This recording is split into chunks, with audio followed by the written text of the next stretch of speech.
Opening title கார்டுல super action ஹீரோன்னு போட்டாங்க தெரியுமா? அதுக்கு பதிலா சூப்பர் ஹீரோன்னு போட்டிருக்கணும். என்னடா இது 90 டிகிரில நின்னு சுட்டுட்டு இருக்க? நீ உட்காந்துட்டு சுட்டாலே அவனை தான் சுட போற. இதுலயே நீ பறந்துட்டு வர சுடுற. எனக்கு ஒண்ணும் புரியலடா. என்ன லாஜிக்லடா படம் எடுத்துட்டு இருக்கீங்க?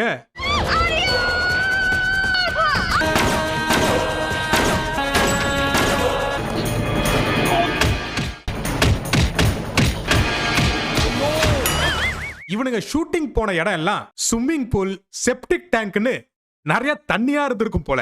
ஒரு இடம் விட்டு வைக்காம எல்லா இடத்துலயும் டைரக்டர் ஷூட் பண்ணி வச்சிருக்கான். பத்தாததுக்கு இந்த குரங்கு செட் எல்லாம் பத்தலன்னு கிளைமேக்ஸ் நெருங்கும் போது ஒரு டூயட் சாங் ஒன்று வச்சிருக்காங்க. அந்த டூயட் சாங்ல இதுக்கு ரெண்டும் பாத்தீங்கன்னா அங்க இருக்கிற கடல் தண்ணியை பார்த்தோட எலவு குளிக்கலையா என்னன்னு தெரியல, திடீர்னு அங்கேயும் குதிச்சிடுறாங்க.